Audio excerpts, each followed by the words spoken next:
अभी मैं सुबह से प्रयास कर रहा था कि विनेश के लिए बोलूं, जब उसको डिस्क्वालीफाई किया गया, विनेश या नहीं, लेकिन ऐसा लगा जैसे हमें चाकू घुसेड़ दिया गया। मेरे आज भी याद है उस प्रोटेस्ट में मैंने रातें काटी हैं और 4-4 गोली खाई मैंने।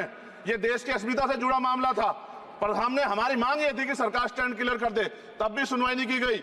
जब मंत्री बोलने आए तो हमने उनसे कहा कि हमें कुछ इंफॉर्मेशन चाहिए, उस पर बात नहीं हुई। सवाल ये है सर, एक गोल्ड हमारे लिए आ रहा था और जब ये गोल्ड आता देश गौरवान्वित होता, और क्या व्यवस्था थी सर कि उसका वेट बढ़ गया, पता ही नहीं लगा सिस्टम के लोगों को। क्या बेवकूफी की गई है, ये सोचने का विषय है सर।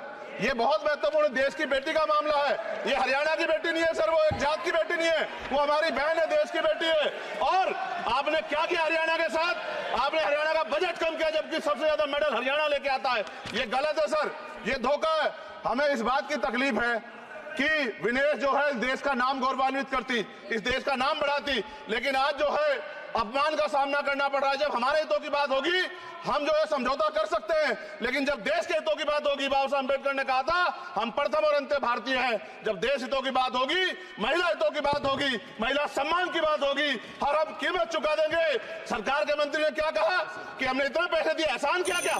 खैरात दी क्या आपने कोई? खत्म कर रहा हूं सर, खैरात दी क्या आपने कोई? इससे ज्यादा पैसे हम आपको दे देंगे, लेकिन आपको चाहिए था कि इस मामले को संभालते और देश का सम्मान बढ़ाते। आपने लापरवाही बरती, इसका खामियाजा हमें भुगतना पड़ा। मैं आपसे आग्रह करूंगा कि जब वो बेटी देश लौटे सर, जब वो बेटी देश लौटे, रुक जाओ प्लीज, प्लीज, जब वो बेटी देश लौटे, मैं आपसे आग्रह करूंगा कि स्पीकर सर यहां बुला के उसका सम्मान करें। हम सब लोग, वो देश की बेटी है सर, देश के लिए गोल्डन गर्ल है वो, उसका सम्मान यहां किया जाए सर, हमें चाहते हैं। बहुत बहुत धन्यवाद, आपने बात रखने का मौका दिया।